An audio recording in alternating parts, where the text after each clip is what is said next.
Tem aqui mais uma pergunta. Então, vamos continuar agora.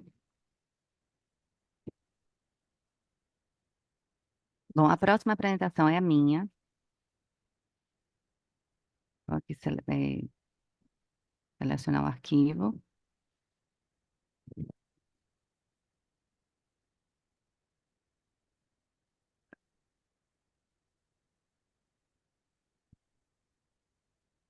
Todos estão visualizando?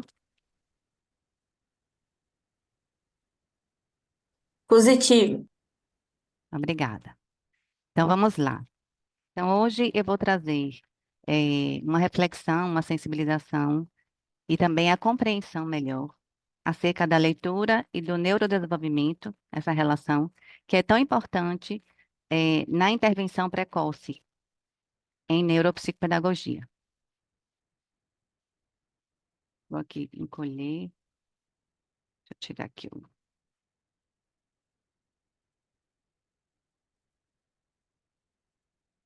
Não estou conseguindo. Aqui. Oi, arrisquei, ó. Peraí, deixa eu tirar o microfone.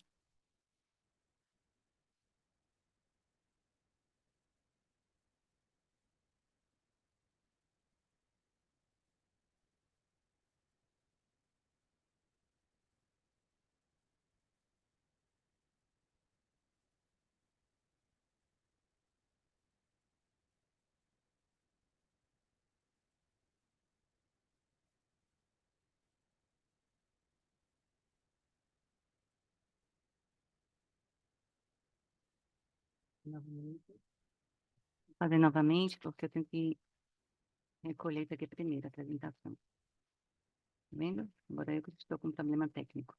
Não estou vendo mais nada aqui dos recursos. Vou continuar, então.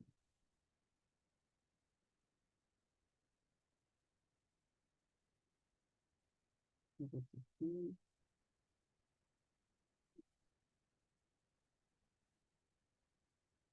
Vamos lá. Aqui, eu sou analista do discurso, tá? E como analista do discurso, isso é uma recomendação para todo mundo que se apresenta, sempre se apresentar com relação à fala que vai trazer. Então, a minha fala aqui é com essa experiência que está listada, né, no mini currículo, que também está na postagem. E dentro dessa experiência, eu vou focar na psicopedagogia e na neuroeducação, considerando o neurodesenvolvimento, certo? Também sou especialista em letras vernáculas, como a professora Joana, e aí eu vou trazer também contribuições da área de letras, para falar de leitura.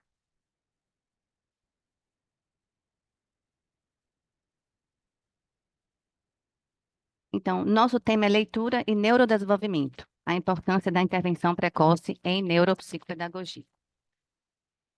Então, a relação de leitura e neurodesenvolvimento, a definição de leitura no contexto neuropsicopedagógico. Então, leitura não quer dizer apenas um processo de reconhecimento de letras, de sons, de palavras, de frases, e a leitura dessas frases em concatenação entre elas vai se tornar um texto, um livro, etc. É muito mais do que isso. Então, a definição de leitura no contexto neuropsicopedagógico é como um processo complexo que envolve várias habilidades cognitivas e neurobiológicas. Então, não é apenas uma decodificação de símbolos gráficos, como eu falei, mas também a compreensão e a interpretação do significado do texto. E para essa complexidade ocorrer, nós precisamos de várias áreas cerebrais. E aí daí, nesse processo das áreas cerebrais, é que entra o papel imprescindível da neuropsicopedagogia. Eu vou contar no final, assim, em algum momento, sobre a experiência de uma aluna com dificuldade de aprendizagem em leitura, como foi feito o trabalho com ela, e caso tenha, assim, fosse feita uma intervenção neuropsicopedagógica, como seria acelerado o processo, para mostrar a importância da neuropsicopedagogia. Então, a importância do neurodesenvolvimento na aquisição da leitura, e aí é imprescindível que o neuropsicopedagogo conheça e compreenda a diferença entre o cérebro da criança, o cérebro do adolescente, o cérebro do adulto e do idoso. Porque não vamos só atender crianças, ou só adolescentes, ou só adultos, ou só idosos. Podemos sim ter um nicho, podemos sim escolher uma dessas faixas etárias, mas eu quero dar evidência à questão da neuropsicopedagogia em todas as fases da vida. E aí vai falar de leitura só, tem a ver com a aquisição da leitura só com crianças e adolescentes, pré-adolescentes? Não, tem a ver com qualquer pessoa de qualquer faixa etária que esteja em processo de aprendizagem, que esteja em processo de prejuízos na aprendizagem, porque sofreu um acidente, sofreu uma lesão cerebral e por conta disso não consegue mais realizar as atividades que conseguia anteriormente, né, ao acidente, por exemplo. Então, ao envolver várias áreas, nós precisamos compreender esse envolvimento. E um neuropsicopedagogo clínico que vai intervir em leitura de forma efetiva deve compreender como funcionam essas áreas, o papel de cada uma delas, de que forma intervir utilizando-as. Daí a questão da importância da anamnese, porque a anamnese vai trazer o histórico da criança, vou falar do aprendente, aí se refere a qualquer faixa etária, certo? Então, a anamnese vai trazer o histórico da criança para que sejam verificadas e avaliadas a questão dos comprometimentos dessas áreas. E aí, como a professora Joana falou, a avaliação neuropsicopedagógica, ela não se dá por si só, não se completa por si só, ela precisa de outras áreas. A neuropsicopedagogia é uma área interdisciplinar, multidisciplinar em si mesma e interdisciplinar, conversando sempre com outras áreas. E no processo do informe diagnóstico, o neurodiagnóstico, eh, podemos sim, né, levantar as hipóteses diagnósticas, sim, dizer que sugerir os testes avaliados, aplicados e avaliados indicam a possibilidade de TDAH, por exemplo. E aí, no final do informe neurodiagnóstico, você vai, né, deve listar ali as recomendações dos profissionais que devem ser buscados pela família para a complementação dessa avaliação que é multidisciplinar.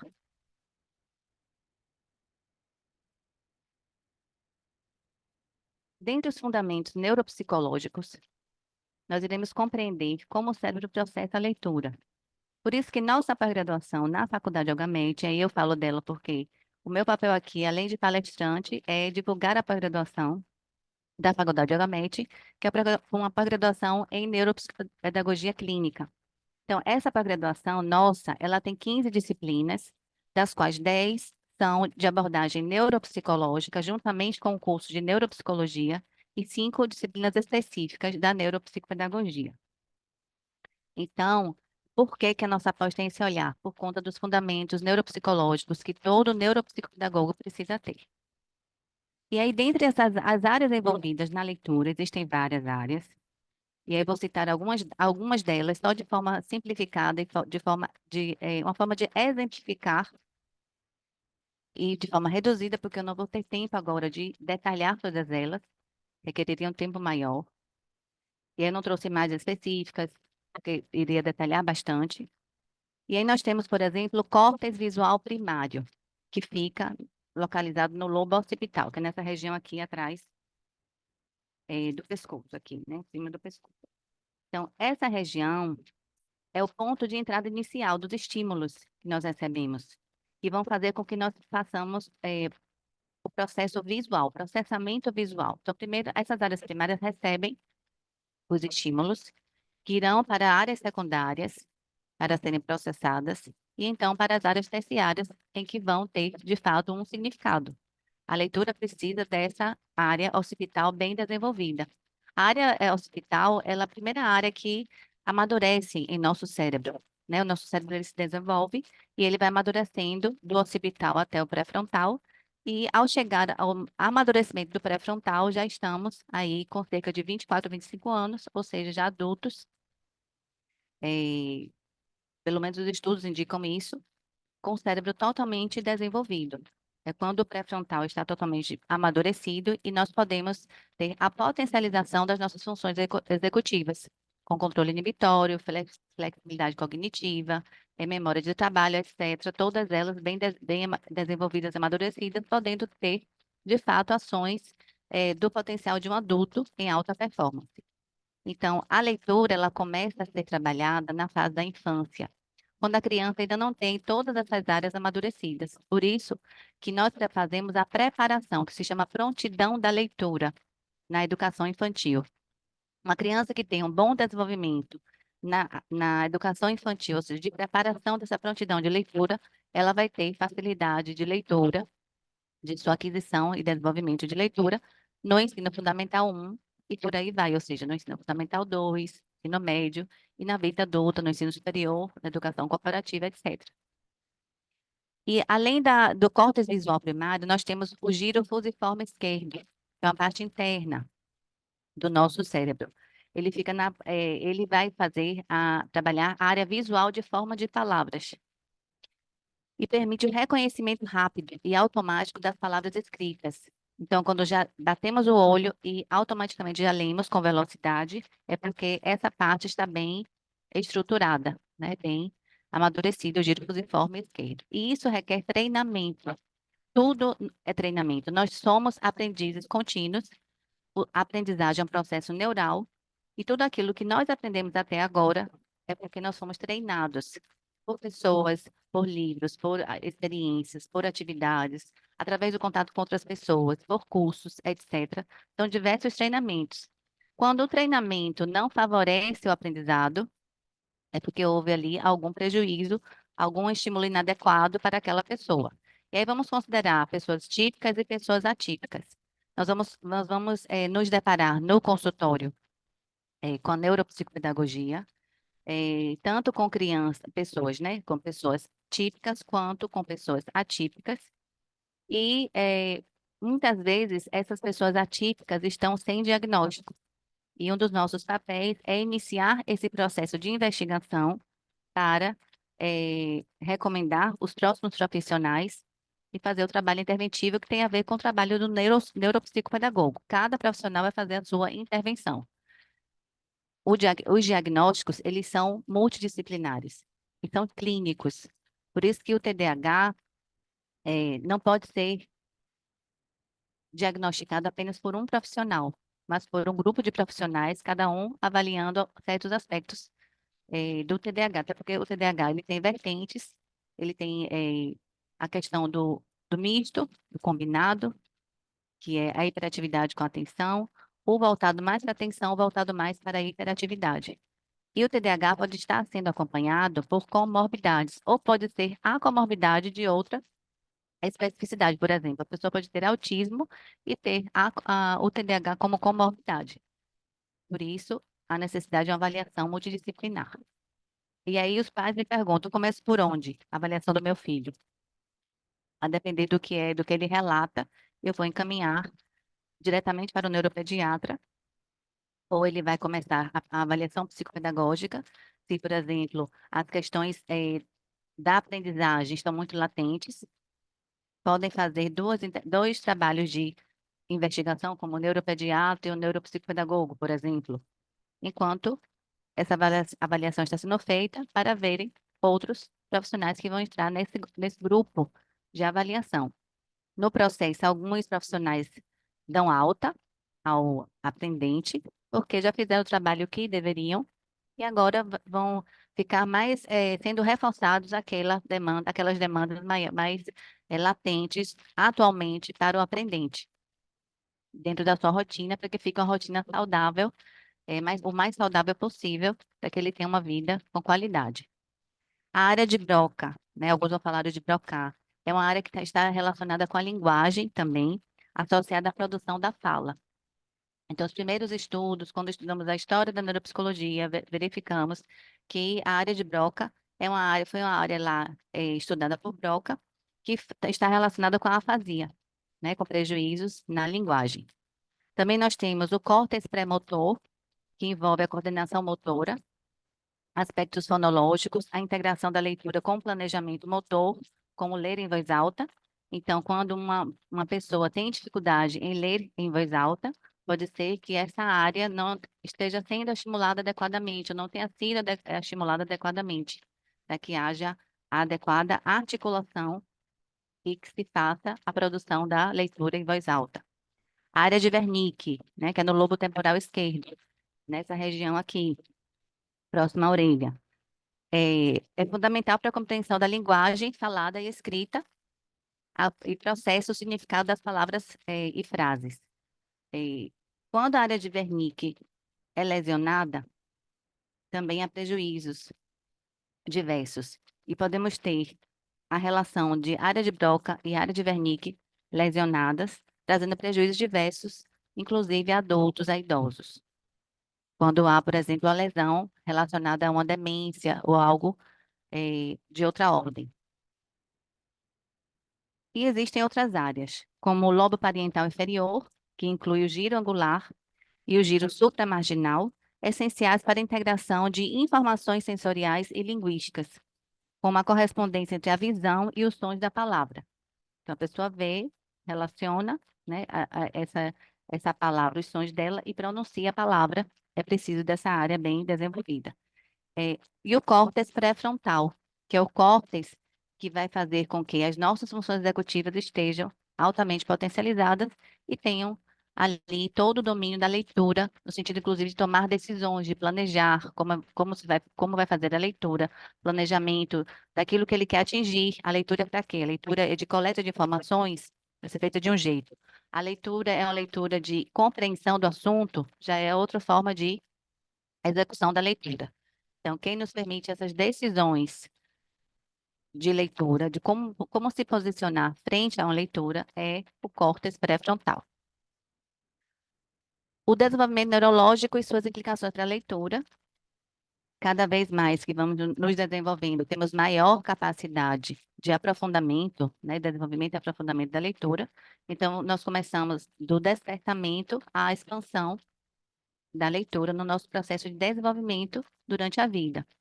Então, quando uma pessoa adulta ainda não sabe ler, por exemplo, ela vai começar ali a desenvolver e a expandir o seu processo de leitura, porque ela já está no mundo letrado, ela já tem relação com o mundo letrado, agora ela vai aprender o processo de decodificação, de interpretação, de compreensão, né, e de expansão e desenvolvimento e expansão da leitura dela, agora como adulta experiente que é aí dentro da andragogia. A neuroplasticidade é que nos permite esses aprendizados contínuos, como o cérebro pode ser moldado para a intervenção precoce. É a neuroplasticidade, a capacidade que nós temos de remodelar, reprogramar, ressignificar aprendizados o tempo todo.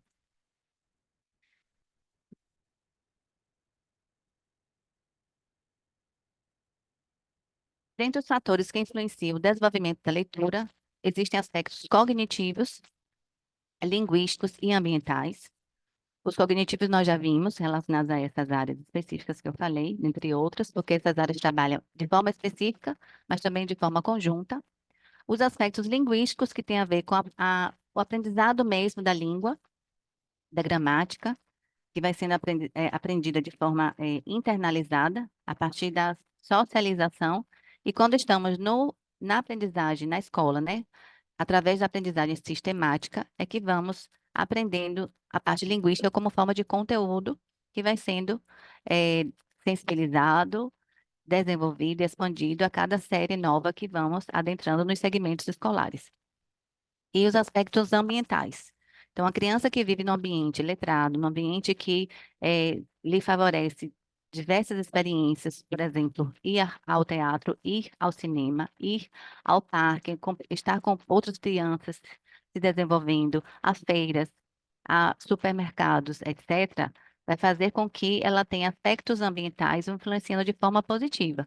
Uma criança que tem uma vivência mais limitada, que fica mais no convívio da sua própria casa, tem contato com outras pessoas e vivências, já vai ter alguns comprometimentos em termos de questões ambientais. Embora, se ela tiver um letramento e acompanhamento adequado em casa, ela também vai ter essa estimulação. E essas crianças vão para a escola, e na escola vamos ver as diferenças em seus resultados. Essas diferenças, esses aspectos cognitivos, linguísticos e ambientais podem promover dificuldades de aprendizagem, que a pessoa não teria, essas pessoas não teriam se tivessem a estimulação adequada, inclusive os atípicos. Quando há um diagnóstico precoce e a pessoa diagnosticada começa a ter uma estimulação adequada, ela vai ter menos prejuízos nos aspectos cognitivos, linguísticos e ambientais. E aí, dentro disso, existe uma diversidade. Então, quando uma de vocês falou sobre, eh, na prática, né, se sentir inseguro, é porque sempre vão surgir casos novos, sempre vão surgir novas experiências. Então, eu participei de um evento no sábado, em que a neuropediatra falou sobre doenças raras. São inúmeras doenças raras. E essas pessoas com essas doenças raras podem estar nos consultórios neuropsicopedagógicos. Então, o que é que nós fazemos? Nós estudamos numa formação o grupo maior de especificidades, né, que estão mais em voga, ou que são mais eh, estudados, ou que têm mais evidências de estudo, para, a partir daí, considerarmos as específicas.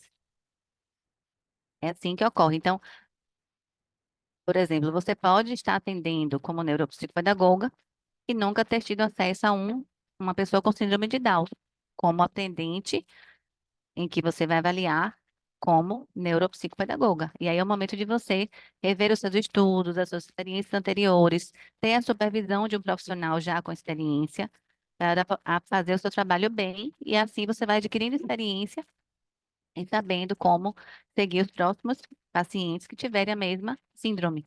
Embora cada um seja diferente, você vai encontrar síndrome, uma pessoa com síndrome de Down que é não verbal, e pessoas com síndrome de Down que são altamente verbais, altamente articulados, altamente desenvolvidos, com excelentes resultados.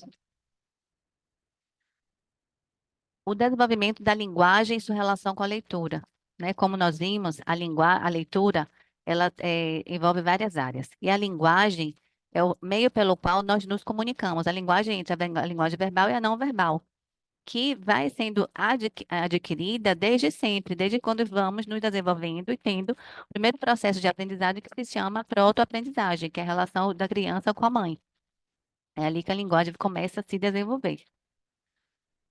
O impacto do ambiente familiar e escolar na aquisição da leitura, né? Como eu falei, um ambiente favorável, familiar ou escolar, é aquele que nos permite, enquanto aprendente, ter acesso a diversidades de experiências, em que nós vamos sendo orientados, guiados, estimulados adequadamente, a partir do que nós vamos desenvolvendo e nós vamos nos expandindo, ou seja, sendo sempre convidados a um desafio, porque aprender é assim, nós trabalhamos com o que o aluno, né, o aprendente, sabe, e a partir daí vamos trazendo novos desafios.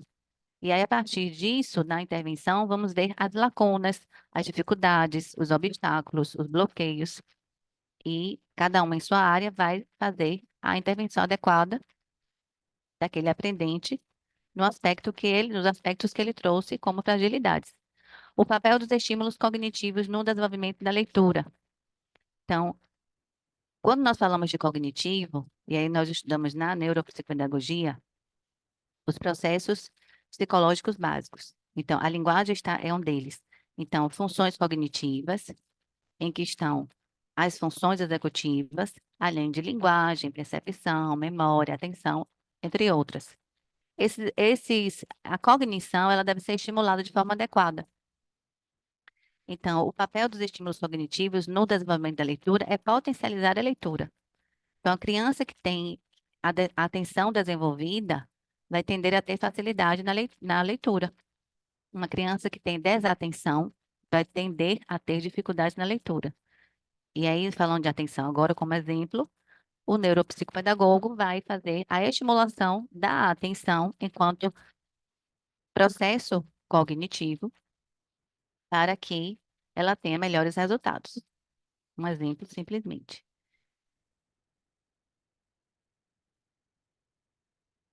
Aqui, consegui.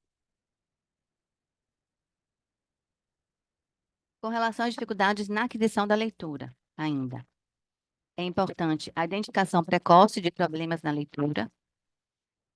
E aí, problemas na leitura vão se dar com relação àqueles aspectos todos, cognitivos, linguísticos, ambientais. Principais sinais de dificuldades na leitura em idade precoce. Principais sinais têm a ver com atrasos. Atrasos que ocorreram desde a criança eh, engatinhar, por exemplo, andar, falar. Esses atrasos, por exemplo, já são indícios de que está havendo ali algum prejuízo ou a falta de estimulação adequada, e isso pode acarretar em dificuldades na leitura, dificuldades porque não houve estimulação adequada, por exemplo, que é o papel também da anamnese, conhecer o histórico da criança, e como eu falei em outro evento nosso, já existem escolas que fazem anamnese, que é um questionário, em que ali os pais contam, né, desde o processo do pré-natal até os dias atuais, para que a escola já faça assim, a leitura e compreensão desse histórico e, inclusive, recomende a avaliação de profissionais a partir do que a criança trouxe de histórico e do que a criança trouxe de outras escolas pelas quais passou, como resultados, para que essa escola atual possa fazer um bom trabalho. E aí, o neuropsicopedagogo, ele pode estar nas escolas, pode estar na clínica fazendo avaliação neuropsicopedagógica, mas também pode estar nas escolas fazendo trabalho de triagem e fazendo trabalho de estimulação. Então, ele faz a triagem e encaminha para avaliação neuropsicopedagógica, caso ele tenha identificado uma demanda, e pode fazer dentro da escola a estimulação cognitiva adequada para essa criança e para outras crianças em grupo, numa sala de aula, por exemplo, pode ser individual, pode ser em grupo, para que seja mais uma forma de fazer a estimulação a essa criança na escola, no ambiente em que ela vive e convive com outras pessoas da idade dela, para que ela vá se desenvolvendo e minimizando essas dificuldades, que podem ser sanadas em alguns casos. Distúrbios específicos de leitura, existem alguns, dentre eles a dislexia, tem os tipos específicos, e aí, identificada a dislexia, é bom especificar qual é o tipo de dislexia para que também seja feita a estimulação adequada. A dislexia é avaliada por um grupo de profissionais, dentre eles o fonoaudiólogo, mas também o neuropsicopedagogo, o psicopedagogo e outros profissionais podem estar levantando esse questionamento, o neuropsicólogo, para que seja eh, aprofundada essa questão da dislexia. Qual é a dislexia? Se é dislexia, qual é a dislexia? E de que forma cada profissional pode fazer a estimulação adequada da criança, por exemplo, que tem dislexia. A importância da identificação precoce para intervenções eficazes. Quanto mais precoce a identificação, melhor a intervenção será, então terá mais eficácia. Por quê? Porque quanto mais jovem, nós vamos ter eh, assim, a oportunidade, né, de favorecer que essa criança tenha um bom desenvolvimento nas próximas etapas da vida. Porque o treinamento dela, com pouca idade, foi curto período de tempo. Então, a reprogramação, a neuroplasticidade vai favorecer a esse resultado mais eh, específico e ela vai ter um melhor resultado nas faixas etárias posteriores. Dentre as técnicas de intervenção precoce para desenvolver habilidade de leitura, há diversas, e dentre essas intervenções existem tanto jogos como atividades específicas. E aí, quando alguém falou que, porque tem profissionais que vendem materiais, dentre esses materiais, há atividades que eles vendem, transformam em módulos atividades para desenvolvimento da leitura. E aí ali tem um módulo com, digamos, 40 páginas, e ali várias atividades para desenvolver a leitura. Isso pode ser adquirido, sim, como atividade, como exercício, que pode ser aplicado em escolas, em outros ambientes, e também no consultório neuropsicopedagógico, dentro da parte interventiva. Quando fala de protocolo ele tem que ter, como a professora falou, base científica, e aí nós vamos encontrar onde? Complementando a resposta, em editoras, né, editoras de renome, que se especializam em protocolos neuropsicológicos, psicológicos, neuropsicopedagógicos, psicopedagógicos. É uma forma de verificar que estão ali adequados, porque aquela editora de renome está usando esses materiais. Uma outra forma é fazer consulta, né? Fazer consulta com profissionais da área, como fizeram hoje com a professora Abelo, consultar quem já usa os materiais, né? Onde usa, quais usa, etc. E como ela falou, tem que ter um treinamento específico para cada tipo de curso, para cada tipo de protocolo, para cada tipo de teste. Abordagens neuroeducativas para apoiar crianças. com dificuldade de leitura. As abordagens neuroeducativas podem ser aplicadas em escolas também, então o neuropsicopedagogo pode treinar professores, pedagogos e outros especialistas de outras áreas de licenciatura para que possam aplicar a abordagem neuroeducativa, apoiando crianças com dificuldade de leitura. E aí, se a criança tem um ambiente em que ela vai ter, por exemplo, a estimulação adequada em casa, em termos de leitura, com a família, a estimulação adequada na escola. Aí passa pela intervenção neuropsicopedagógica também, treinando a leitura, isso de forma conjunta e em parceria, ou seja, todos sabendo o que os outros estão realizando, o trabalho é muito mais significativo, o resultado é muito mais rápido. A integração de práticas de leitura no cotidiano escolar e familiar, que aqui já está relacionado com o que eu já falei, né? As práticas de leitura devem estar em todos os espaços em que a criança convive. Dentro de um estudo de caso, eu vou trazer a experiência de uma aluna, eu vou chamá-la aqui de Barbie, é uma simplificação do nome dela, que ela tem um nome diferente, não poderia ser identificada. É, foi uma criança que eu acompanhei numa escola, e no processo de acompanhamento, ela era do ensino fundamental, e uma docente que eu acompanhava nessa escola, eu fazia capacitação nessa escola, além de ser professora, uma professora falou assim, como trabalhar com essa aluna Barbie, que só queria escrever linhas, só queria ler textos curtos, e a professora já estava lá avançando com os outros alunos no processo da alfabetização. E aí eu orientei a professora no seguinte: a leitura não pode ter barreiras no sentido emocional, senão ela bloqueia. Então, se a aluna aceita textos curtos, frases curtas, tudo bem, né? Que ela deve ser estimulada assim. Aí ela pode aumentar a quantidade, não no mesmo dia, né? Ou seja, ter mais atividades de leitura para essa aluna, de escrita para essa aluna. E à medida que ela for, né, se sentindo mais à vontade no processo da leitura, de texto, de frase, também na parte da escrita, a professora vai convidando a um novo desafio, com textos maiores, com atividades de escrita mais longas. E aí essa aluna foi avançando com esse trabalho, né, no olhar neuroeducativo, e psicopedagógico. E aí, essa criança, depois de um ano, ela teve um excelente resultado. Hoje ela é médica e não teve prejuízo mais algum, né, durante o seu processo de desenvolvimento, tanto no ensino fundamental 2, quanto no ensino médio, no ensino superior. Pelo contrário, ela foi uma aluna que foi evidenciada ficou em destaque em todos os lugares pelos quais passou, sobretudo pela questão da habilidade na articulação, na fala, na leitura, na compreensão, na interpretação de textos dos mais diversos tipos. Aí, se essa criança tivesse tido um trabalho de intervenção neuropsicopedagógica, esse processo de um ano poderia ter sido mais curto, ter sido de 6 meses, por exemplo. Esse é um exemplo, né? Cada caso é um caso.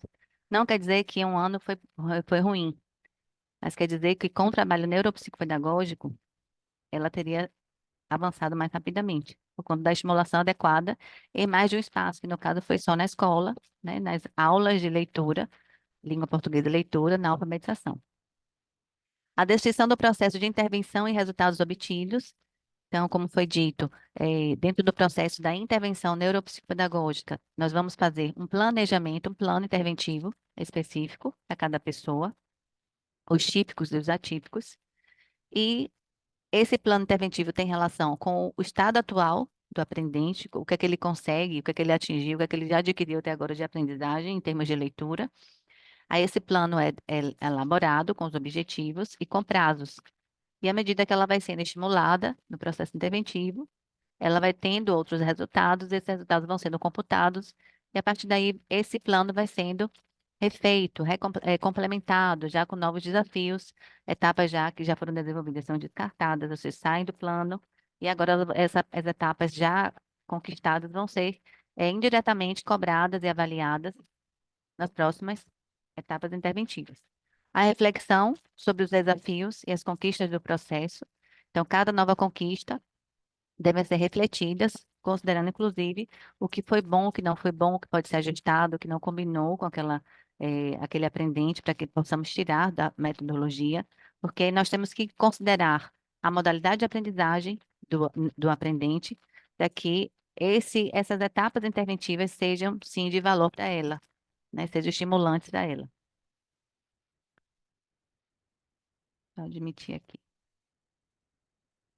Benefícios da intervenção precoce na leitura, né? Esses benefícios vão ter impactos a longo prazo, nós vamos ver a longo prazo, estímulos que são feitos durante um ano numa criança, num adolescente, adulto ou idoso, que podem ter resultado só depois de um ano, depois de 2 anos, porque ele vai sendo reconstruído aos pouquinhos, principalmente com os atípicos, mas esses resultados vão surgir sim a longo prazo.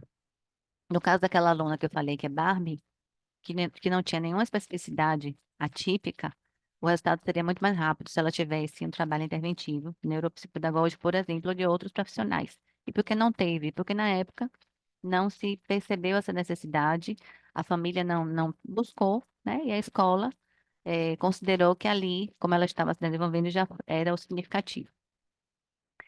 A melhoria, dentro dos benefícios, a melhoria na fluência e na compreensão leitora, os efeitos positivos na autoestima e no desempenho acadêmico, a promoção de habilidades cognitivas amplas.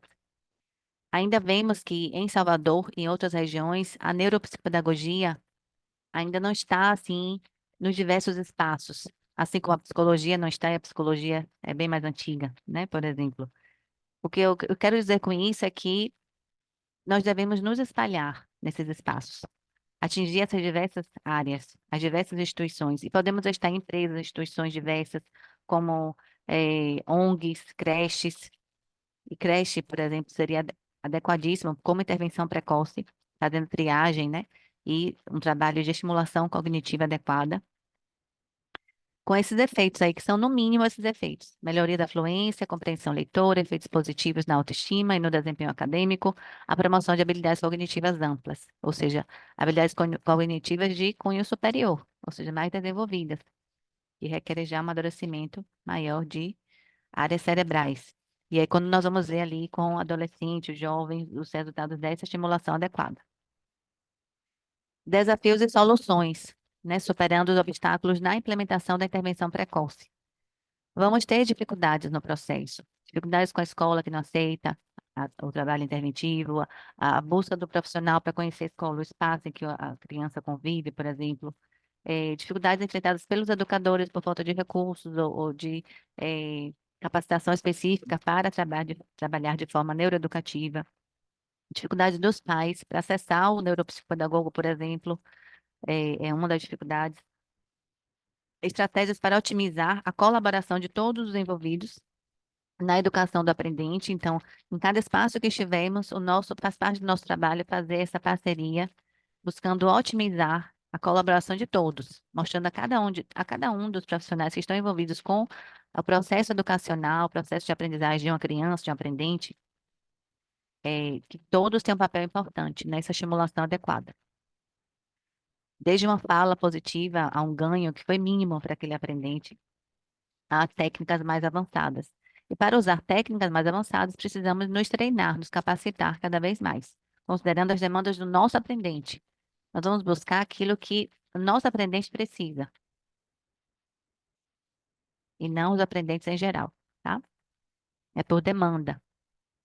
E aí, dentro das demandas, você pode antecipar. Se você já quer atender autistas, você vai buscar treinamentos, técnicas avançadas, estudos específicos voltados para o autismo, porque você tem interesse de atender pessoas autistas, por exemplo. A importância do suporte contínuo e adaptado às necessidades individuais.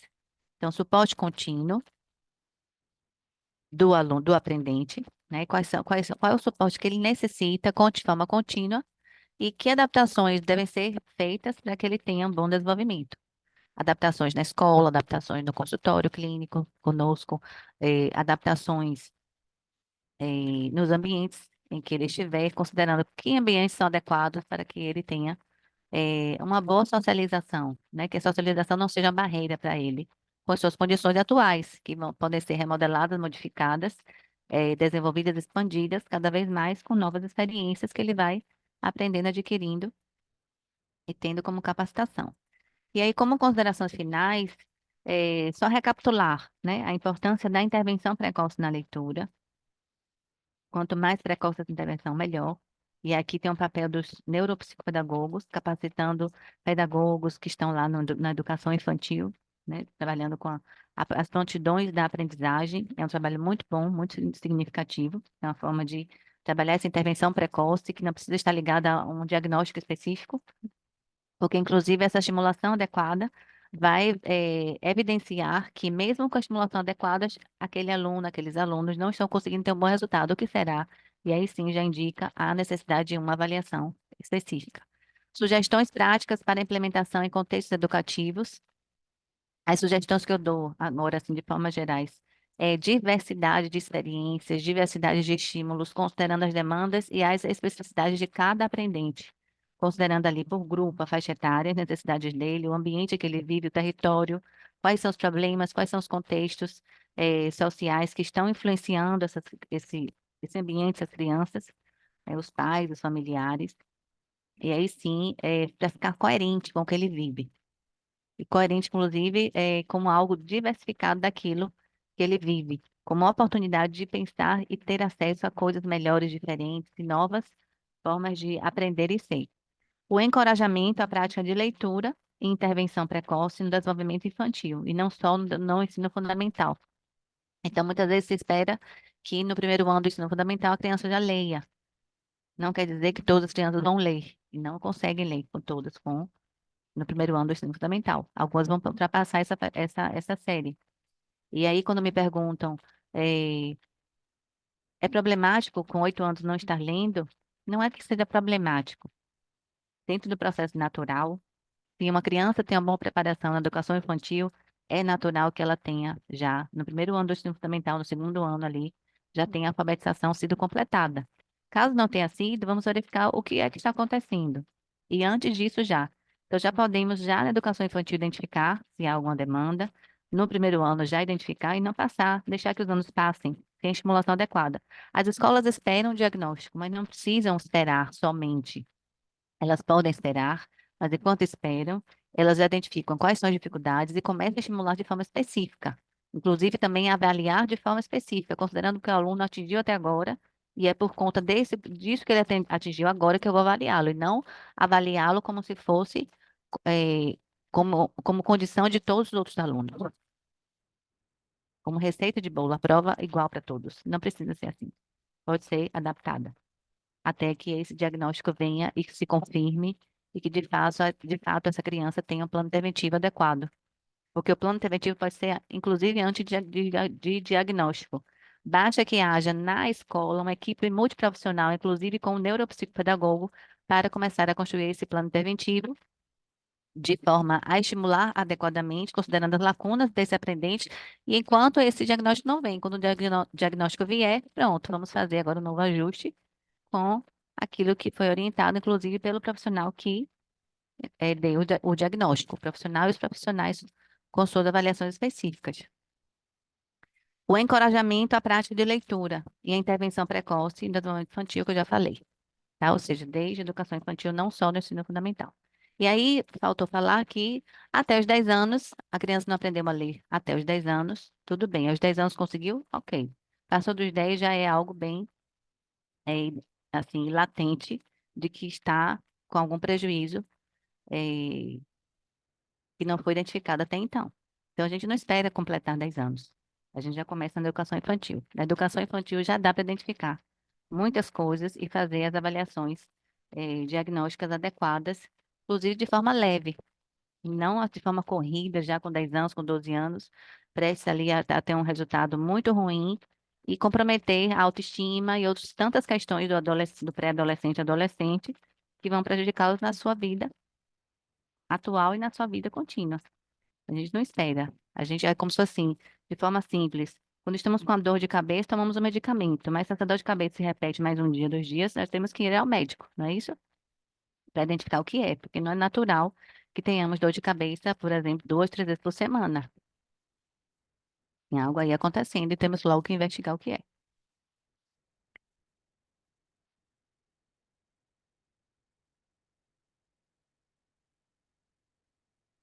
Está passando o slide.